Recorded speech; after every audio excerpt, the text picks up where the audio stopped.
Hey guys, welcome back to a brand new sports debate video. So for today's NBA video, we're going to be previewing each series in the Eastern Conference, right? It's officially NBA playoff time, the most exciting part of the NBA season. So it's going to be fun going through each of these series and kind of giving you guys our input onto what team we think is going to win and then how many games they're going to do it. Now, I do want to mention one thing. We're recording this video on May 25th, and the playoffs started May 22nd.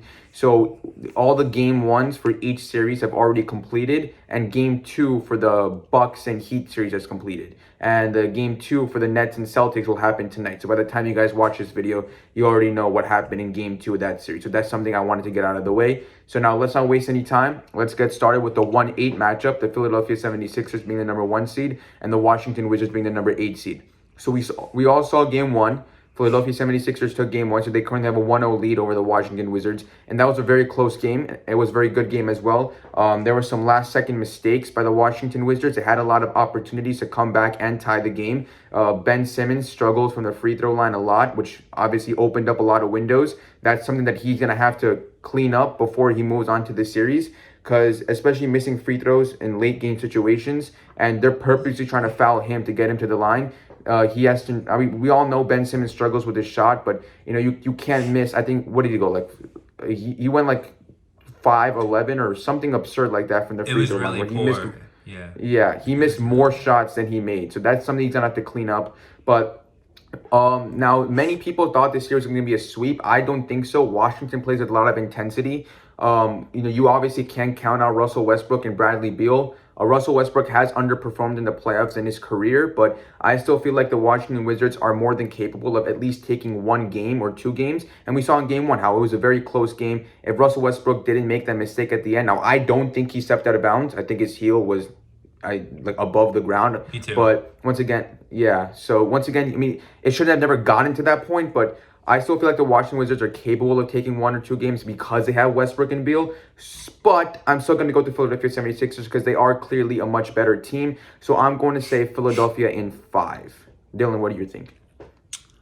I'm also going to go Philly in 5.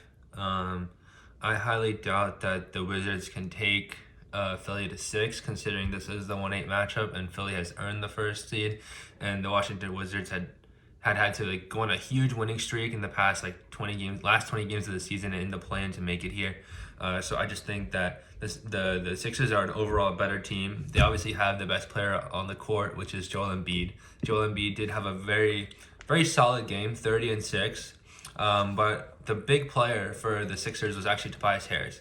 Now, Tobias Harris has actually struggled pretty significantly in past playoff games, but I think with the arrival of Doc Rivers, who has been able to get a lot out of him and who's coached him previously, I think that's one of the reasons why Tobias Harris is performing in the playoffs, and I think we can continue to see an elevated level of production from him. Not necessarily 37 again. I'm leaning more towards 25. But yes, again, Ben Simmons did have an overall good game, 15 rebounds, 15 assists, but like you said, he definitely has to shoot better.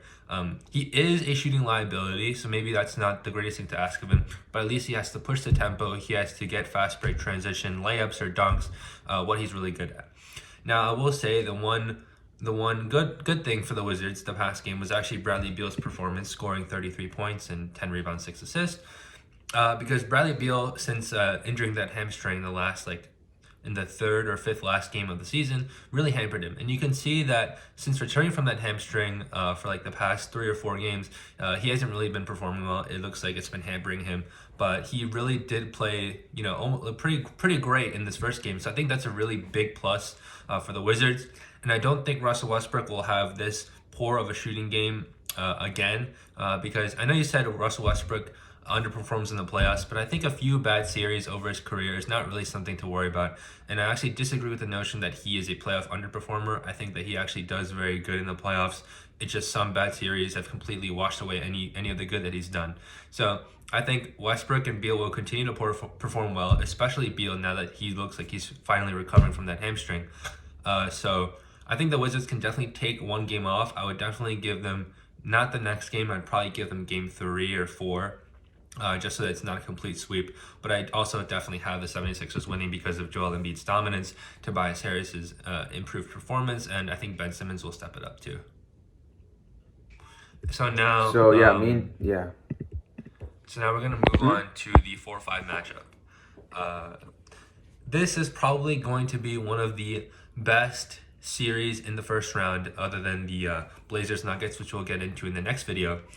So a lot of pundits that I've been looking at on the internet and on media and stuff like that have Hawks in 6 or 7. Now, being a bit of a homer, I'm going to sound a little bit biased, but I'm going to go with the Knicks in a classic 7-game series. And the real reason for that is I don't think Trae Young will have that good of a game. I know that Trae Young is really good at forcing fouls and kind of like that Harden-like play style where he gets a lot of free throws. But I don't think he'll be able to continue that for the next series, for the next few games of the series. And I think Julius Randle will pick it up. I think Derrick Rose is going to have a big impact. I think Nerlens Noel is going to have a good impact. And I think one of the main reasons that I'm picking the Knicks to win actually is because of Julius Randle. Now, if you watch the Knicks play in the regular season, Julius Randle takes a lot of tough mid-range shots and hits them. And I think that really works well in a playoff atmosphere, because I feel that in playoffs, obviously shots are more difficult to take because teams are playing better defense. And I think that Julius Randle's ability to make tough shots really will count in the series. And I definitely have the Knicks winning in 7. Although, honestly, it could go either way. I'm just being a little bit biased here. So, Shivam, what do you think? So yeah, I have to agree with you. I also think the Knicks are going to win, but I don't think it's going to happen in 7 games. I actually think it's going to happen in 6 games. The thing is, the thing that made me kind of say that is because in the game 1, Knicks only lost by 2 points. They only lost 107 to 105 on a clutch game-winning shot by Trae Young. Yes. And Julius Randle really struggled that game. Like, he was not the Julius Randle we saw throughout the regular season. He did not look like, the most improved candidate that we saw throughout the regular season. He really struggled that game. And it was his first ever playoff game, maybe. Definitely his first playoff game as a starter. I don't know if he played when he was on the Lakers or not. I don't even think the Lakers made it when he was there. But, No. yeah, his first playoff game. Yeah, so his first playoff game ever. So I feel like, the nerves were definitely there. But once he's going to start settling in, I don't think he's going to play that bad for every single game for the rest of this series. I think he's definitely going to be able to get back to his performance that we saw in the regular season. And the fact that they only lost by 2 points, with him struggling this much, does say a lot. Now, also, Coach Thibs, I feel like he's the better coach. I feel like he's been here, done that in these kind of playoff moments. He's going to make some adjustments to Trae Young, especially. As Dylan said, Trae Young is extremely good at drawing fouls. I feel like Coach Thibs will make some defensive adjustments. The Knicks are one of the best teams, if not the best team, in a lot of defensive metrics overall. So I feel like they will make some adjustments to stop Trae Young, and to stop him from getting to the line so much. I know it's way easier said than done to actually get him off the line, but I do feel like Coach Tom Thibodeau and his defensive mind will figure something out for that. So I ultimately had the Knicks in 6. So yeah, now let's move on to the next series. This is the 3-6 matchup. The Milwaukee Bucks being the number 3 seed, and the Atlanta Hawks being, and the Miami Heat rather, being the 6th seed. Now, if we recorded this video before the playoffs started, I would probably be saying things that are completely different than probably what I'm going to be saying now. But it is unfortunate that we kind of recorded this video a little bit later, because now we know what happened in the first 2 games. The first game was extremely close, like many people, including myself, thought it was going to be, because these 2 teams match up very well with each other. We saw that in the bubble last year as well. I know it was a 5-game series in which Miami won 4-1, but these 2 teams definitely match up very well. But game 2 changed a lot. The Milwaukee won by 32, 34 points. They won by a significant margin. I mean, it was hot shooting. You're not going to get like that. You're not going to get something like that every single night. But their defense, Milwaukee's defense is something else. They're a really good defensive team. That defense that they've shown in the first 2 games is outstanding. So I would say this game would have been much more closer if we were recording this on May 22nd. I would probably say a 6-game series, but the way Milwaukee's playing, I think they're going to turn the tables this year. Last year, they lost in 5. I think this year they're going to win in 5. Right. So I also agree with Shivam. Before the series even started, or even after game 1, where Milwaukee won, I would have had the Bucks winning in 6 in a close series. But after that game 2, man, I just can't take them in anything more than 5 games.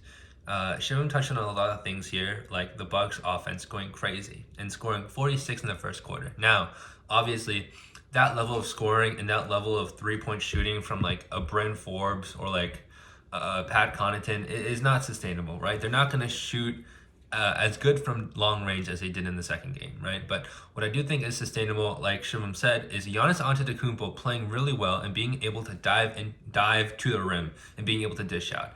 Also, I think one of the main reasons why the Bucks are winning this series is because of their defense. And one key player in their defense is Jrue Holiday, another new addition from the start of this year, replacing Bledsoe. Right, that's his name. Yeah. I'm blanking. Yeah, right. Eric Bledsoe. Eric Bledsoe is a historically bad playoff underperformer. He sucked for them last year. He sucked for them 2 years back. It's a good thing that he's out. And Jrue Holiday, I really liked him on the Pelicans, and I like him especially now. He's playing fantastic perimeter defense, one of the top perimeter defenders in our league today, if not first, or the best, rather. But I think his scoring ability and also his ability to pass as well, coupled with Chris Middleton's tough mid-range shots and Giannis Antetokounmpo just dominating the lane, really makes it so that the Milwaukee Bucks have an easy path to getting past the Heat.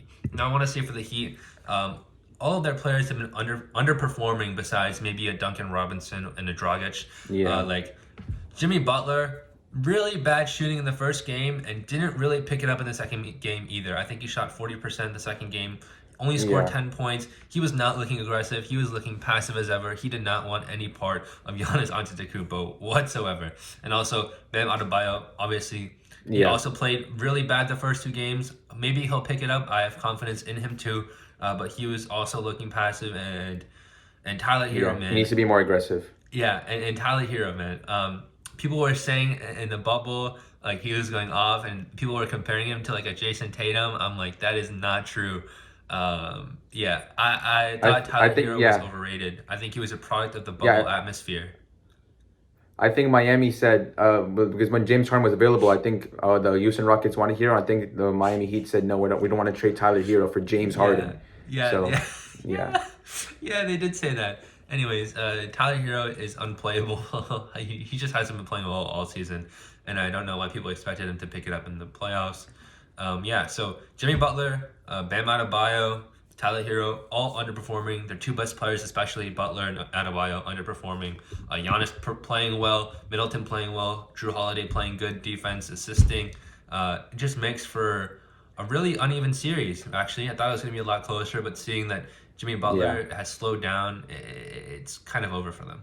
Yeah, so now the final series that we have is the 2-7 series between the Brooklyn Nets and the Boston Celtics. So the 2-7 series, now this series, in my opinion, is the most mismatched series. And I'm saying, now obviously there's probably going to be certain bias behind there. Actually, there is bias behind that. I'm a Brooklyn Nets fan, just putting that out there, right? I think that we're going to see a sweep here. And the only reason I think that is because Jaylen Brown is not there. I mean, Jason Tatum can drop 40, 45 points a game, and I still don't think that's going to be enough. Now, the Brooklyn Nets got off to a very slow start in the first game, and that's been a specialty. If you watch all Brooklyn Nets games this season, an overwhelming majority of their games, they get off to slow starts, but it's always the second half or something like that where they start picking it up, and that's exactly what we saw in game one. They picked it up in the second half, and they were shooting much better, right? I don't think they're going to shoot 8% from three-point in a half for the rest of the playoffs. For whatever reason, they just every single player just went cold. KD especially. Yeah, KD was not looking like KD. He was not shooting very efficiently, and he still dropped 32 points at the end of the day. So that's Kevin Durant for you. But that's the crazy thing about this team. I mean, the Brooklyn Nets, they have way more talent than the Boston Celtics on their roster, especially with Jaylen Brown not being there. You would have made it much more closer. If Jaylen Brown was there, I would have given the Celtics a game. I would have said Nets in 5, but since he's not there, even cold shooting, KD not playing who he is, and the Nets still won by double digits by 11 points. But I do want to give a shout out to Williams, I believe it is, who got 9 blocks in that game. That was absurd. That was crazy. If Boston wants to have a chance of winning this series or winning a game or two, they're gonna need to play excellent defense. And you're probably not going to get 9 blocks every single game, but if you can sustain a good level of defense, like holding the Brooklyn Nets with KD, Kyrie, and Harden to just 104 points, that is impressive in my opinion, because this is a team that had the highest offensive rating in NBA history in the regular season. So if you hold them to that and you just get a little more points on the offensive end, you might be able to get a game or two, but I just don't see how you can beat the Nets. I think I got the Nets in 4. Exactly. Holding the Nets to 104 points, notwithstanding their terrible shooting in the first quarter, especially, I think is really impressive. But you just have to score more than 100 points when you're facing the Nets. The Nets are not a good defensive team whatsoever. They're probably the worst defensive team that's been favored to win the finals since ever. You have Yeah, to they score were more ranked than 93 22nd in points. defensive rating. Yeah, you Yeah. have to score more than 93 points on them. Jason Tatum, 22, 5 and 3. Sounds like an okay game, but he needs to do more. He needs to score 40 for them to win at least one game. And Kemba Walker, I'm not the biggest Kemba Walker fan, never have been since his days in Charlotte, and I don't think he's that good of a player. I think he was pretty bad the first game. I think that he was in foul trouble early. Like, he was not playing good. He can't really get his own shot. He can't do much else, like assisting or rebounding. So he needs to be able to shoot well. So I think if Jason Tatum can score 45 plus, kind of like he did in the play-in game, I think they have a shot of taking a game from them. So I'm actually going to go Nets in 5. That's a semi-hot take. I know winning in 5, that's a hot take. But yeah, I think Jason Tatum can do enough. And I think because the Nets big three don't have too much experience together. I think they've only played 7 games with all of them playing in the regular season. So I think there's at least one game where people are going to do bad. But even then, like, it's a really tough matchup because, like, even if, let's say, Kevin Durant and Kyrie Irving both go for, like, sub-20s, like, Harden can get you 50. So I think even saying Celtics in 5 is a bit of a stretch, but I'm going to trust in Jason Tatum to take at least one game. And the crazy thing about the Nets is that their spacing. When you have those 3 guys on the floor, the spacing is unbelievable. And you got the league leader in 3-point percentage in Joe Harris, who's one of the best 3-point shooters in the entire league, and he's gonna get many open shots. So it's just scary to play this team, and it's very exciting to be a Brooklyn Nets fan. I think the Nets are playing too much ISO, right? I think they had a lot of ISO possessions that first game. Obviously, they have fantastic ISO players. Harden is probably the best ISO player of all time. Kyrie Irving has the best handle of all time. He can ISO. KD obviously can ISO. But I think their best ball comes when they're actually moving the ball around, kind of like the Warriors did. Yes, Curry can ISO. Yes, KD can ISO. But you want them moving the ball around. I think the Nets could really improve their championship percentage, or like the probability of winning one, if they decided to step back a little bit on the ISO and move away from that kind of offense and move more towards a Golden State like offense. Because I think the players are capable of doing that, especially KD and Harden.